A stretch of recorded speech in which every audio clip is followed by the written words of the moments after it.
arranged for cab ride in electric locomotive today, which came a bit before I was ready for it. So that's something what it looks like. Get it right.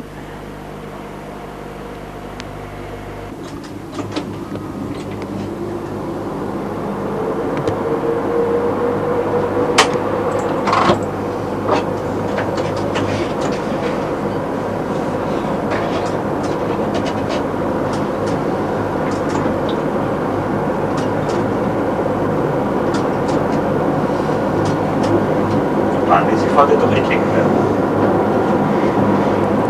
Ja.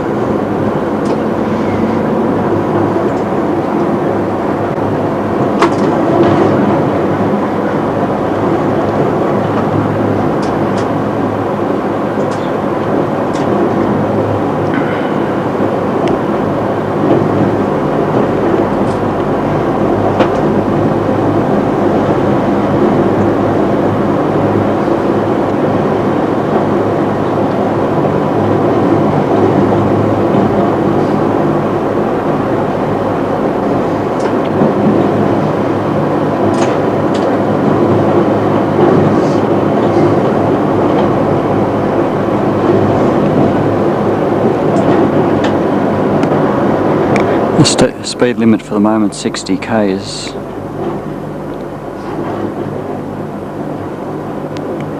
Cruising along quite nicely at 140, but we're approaching Baden-Baden, so the driver's slowing down. There's two brake levers over there, and one of them is the regenerative braking for the locomotive, and the other one is the air brakes for the carriages, and as you can see they're linked together mechanically.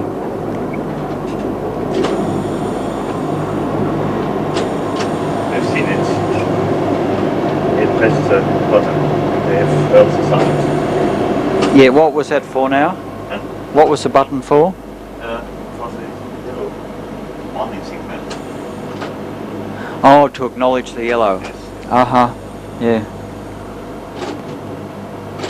Also is a level crossing behind the exit signal, and the crossing may not be shut too early.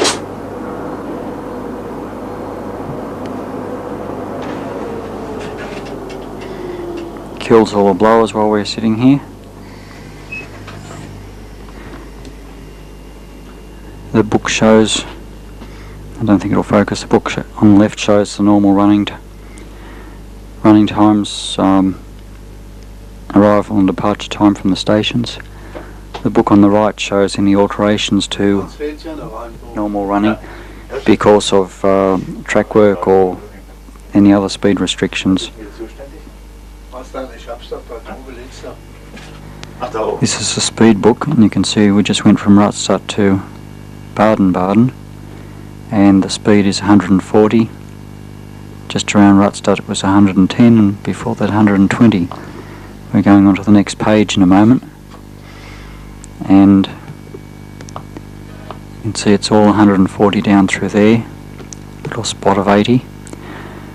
The train must have two men if it's going to operate over 140, and this engine can do 160, but to save on manpower they keep the speed back to 140, and thus one man.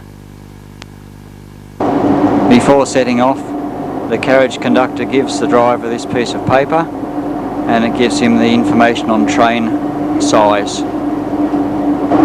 Geschwindigkeit is the speed. The wagon, the carriage weight is 253 tonnes. The loco weight is 83, making 336 tonnes. I don't think the engine's got to work very hard for this. So the reason the engine's not struggling is that apparently it's got something like 5,000 horsepower. The signal system's a bit like ours, where you've got the green light at the top to tell us the immediate aspect, and the two little ones below tell you the aspect of the following signal, the next one. So it's much like Sydney. We've had a few green over yellows here and there coming into stations. When we left Carlsruhe it was green over yellow, and that told us we could only do 40. However, there's an extra indication, numeral 6 on the top of the signal, that said we could do 60. Just a single aspect signal, that one.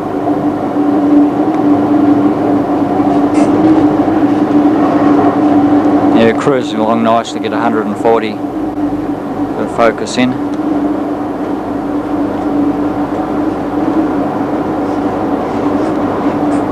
By setting the controller to a particular notch, the engine basically stays on that speed. However, for all practices, something came up suddenly there.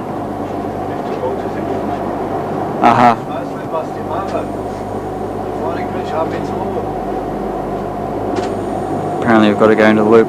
There's also a button down here he's got to push to acknowledge anything other than a full green signal. That knobby one on the right, the top of the screen.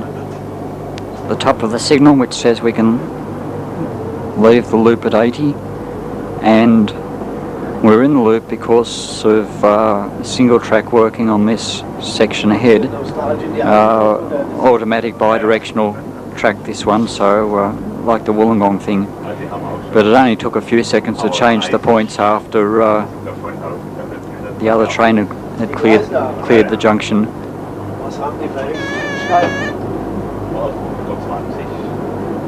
So we may see what track work's going on down here later. This is where the track work is going on today. Bit of curve smoothing, I think.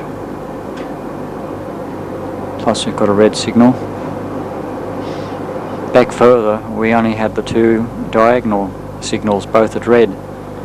There was no main signal above it, so that was purely a warning that this signal was at stop, without being a signal itself. Yeah, we're just coming into Offenburg, and this station has one of the last. It's one of the last with semaphore mechanically operated signals. Unfortunately, the camera failed on the way into the station, where you would have seen them better. But there's some more at the departure end.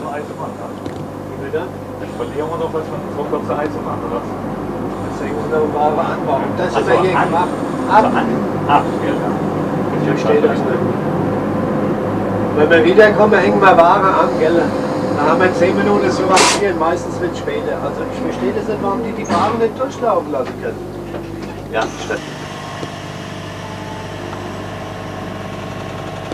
Old electric multiple unit set, and the moment we're uncoupling a carriage from the back of the trains. Oh no.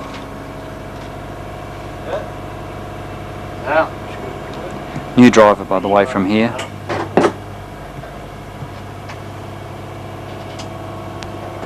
A glimpse in the equipment room.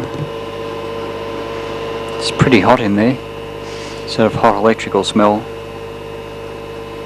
Imagine what this would be like when it was pulling a real heavy train.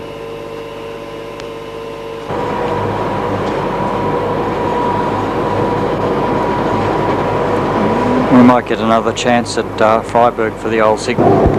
We're climbing up through the Black Forest at the moment, and the line in places is very familiar with, oops, another train. Very reminiscent of both the South Coast line with its horseshoe curves around the valleys, and also the line up towards Lisco with the rat holes.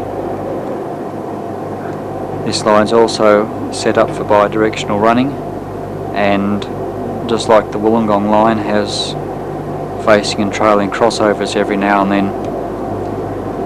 Part of the reason for doing this line in that way was so that if one track was closed through a landslide, they could easily bring in the other track. Some of the tunnels are very short, 40 or so metres, maybe even less. Others are somewhat longer.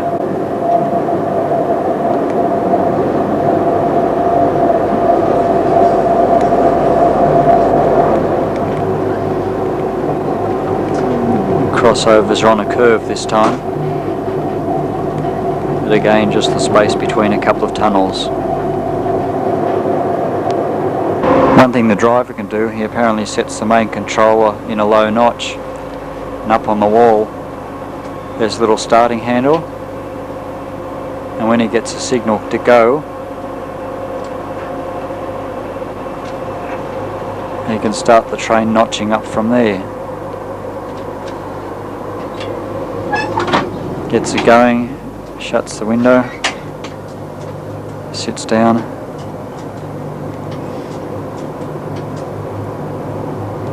and gets it going.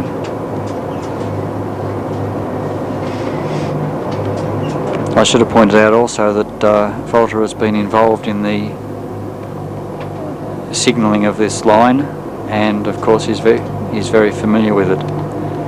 Another thing, if Lindsay ever sees the tape, quite a few of the signals here also look blue at certain angles, and that's so that if anyone's got a hint of colour blindness, they'll see it as green and not yellow. In other words, blue is the colour nearest green but furthest away from yellow. We had some pinches of 1 in 50 on that line, but now it's straight and straighter and basically downhill now. The crest was just after the last scenes were made through the tunnels. It's a collection of semaphore signals. Obviously the one on the right's for us.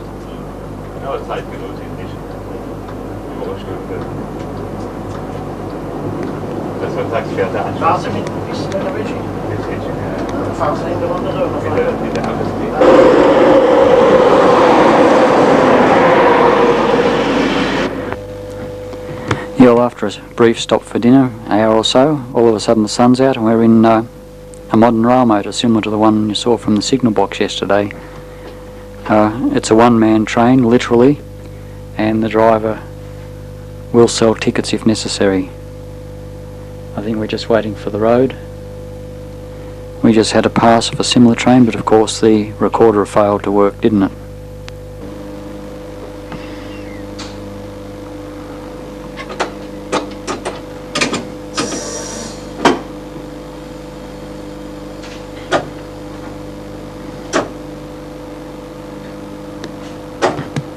Diesel hydraulic, and the other car's the power car, so this one's making no noise at all.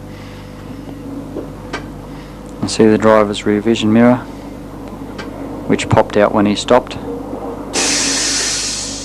and just came in then, one on each side. Apart from that, the controls are fairly similar to the Loco, as a matter of fact. Yeah. No, it's not.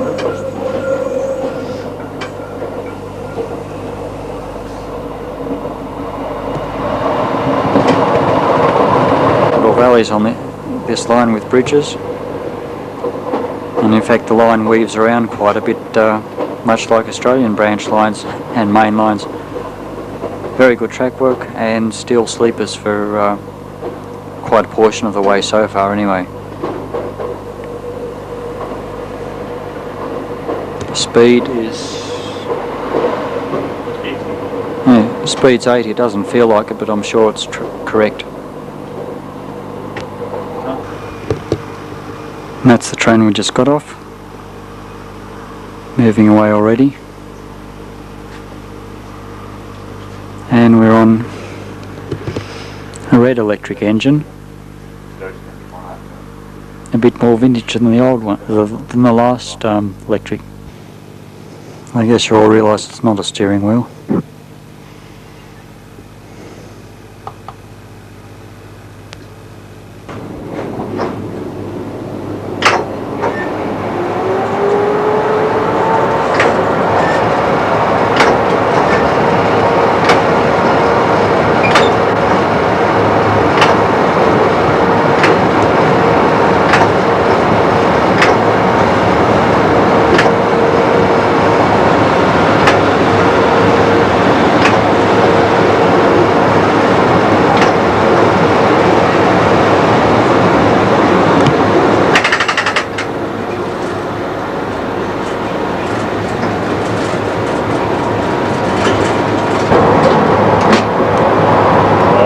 be so easy to see on the screen, but we're going down a section of about 1 in 17 or thereabouts, and for safety reasons the train conductor comes up into the cab as well, so that, and there's another tunnel, so that if anything happens to the driver along the way, he can then stop the train. It's about 6 to 8 kilometres long, this section.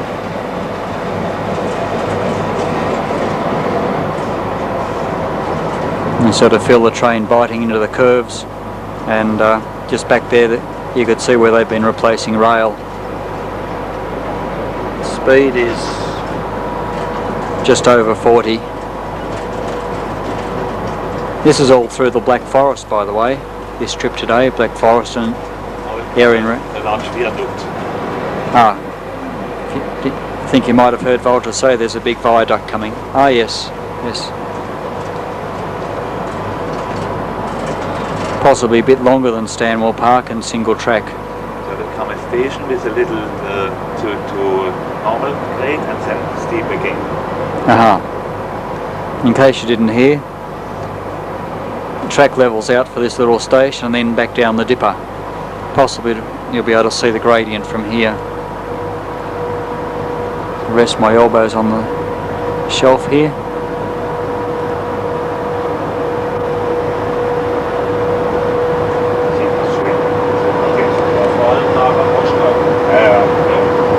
Levels out, and then down we go again.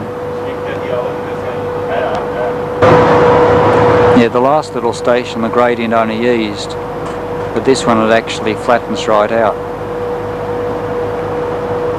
I think you can see the difference this time. The train's got dynamic brakes, so Locos got dynamic brakes, so that's the way we're coming down this hill. Looks like the gradient commences again fairly gradually, so you may not see the effect of it. No, I hadn't realised the German railways had such hills as this, because most of Europe, and Germany included, is pretty flat. Maybe you could see the change of gradient there.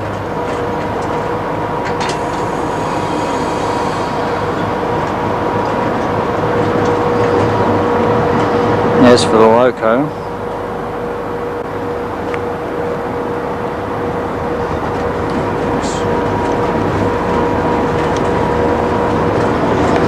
as for the Loco, that's the engine brake, and the train brake's the one below it.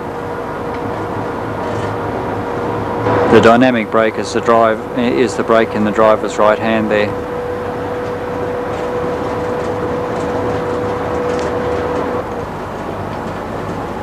We're just calling into Himmelreich station, which is Himmel is heaven and Reich is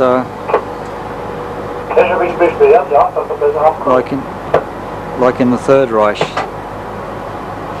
So it's Kingdom of Heaven, I guess.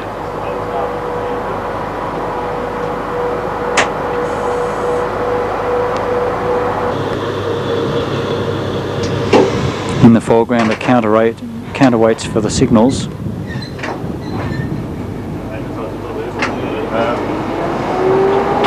Kingdom of Heaven. Apparently at Christmas time kids write letters here and arrangements are made for an answer.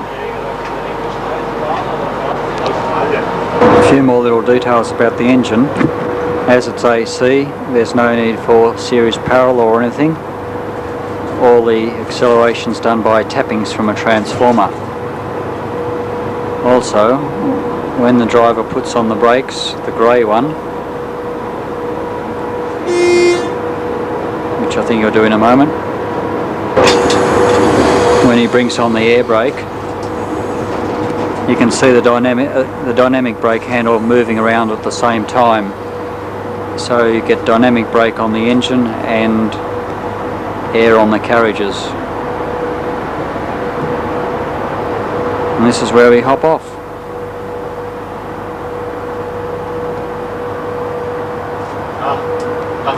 Kriegszahlklasse.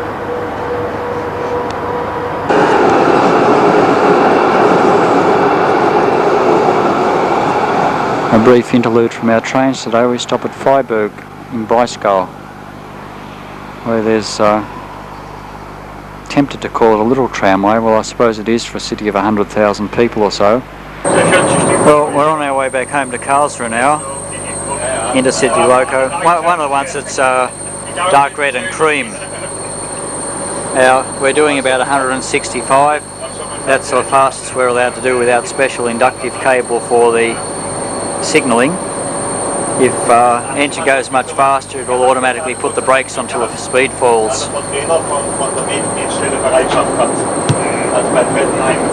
I've still got the same controller as the old slow one we had previously, and a microscopic cab. Volta tells me when they were designing these locomotives, different engineers said, I want to put something else in here, but it'll only take another 2 centimetres.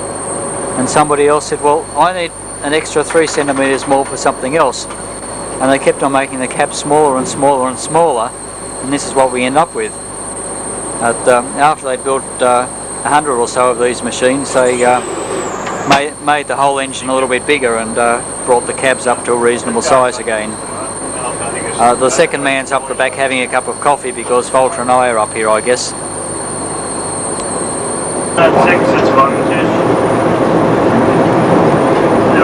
The train was called over a loudspeaker and the rest of the conversations on the telephone.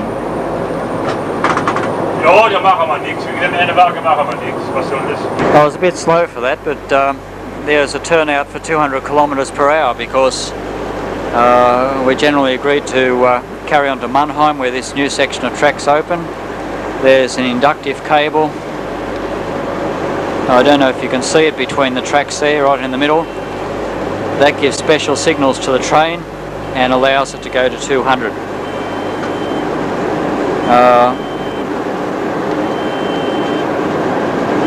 So you can see the 220, so we're obviously doing 200. That 5 there tells us that it's 5 kilometres at least before the next red signal. In effect, there's no red signal within that distance. The indicator down the bottom says that the train may do 200 k's, which is a fraction below at the moment, and no matter where the controller is set, it won't go any further. When these locos were built, they were built to get to 300 k's from a standing stop with 300 tonnes, 200 k's, 300 tonnes in 3 minutes. And there, as I said, this is a new high-speed line, first portion of it, from Mannheim towards Stuttgart in the south. A double-sided voltmeter. The right-hand side tells us there's 15th kV in the overhead. The left-hand needle, that black line, tells us there's a bit over 500 volts to the motors.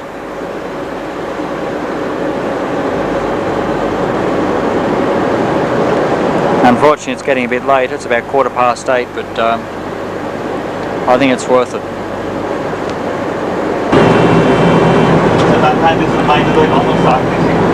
A moment ago, we came towards a tunnel, and the automatic indicator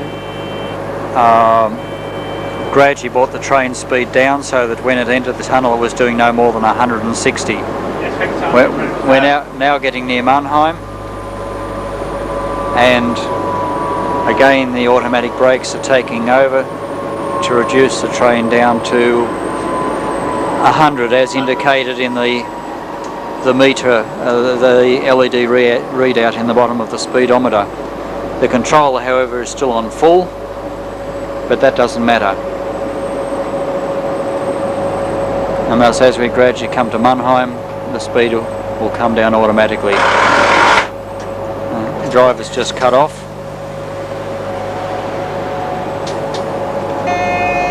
And thus we get near the end of this ride. Of course, we've got to turn around and go back to Karlsruhe now, but It was worth seeing what all these will do.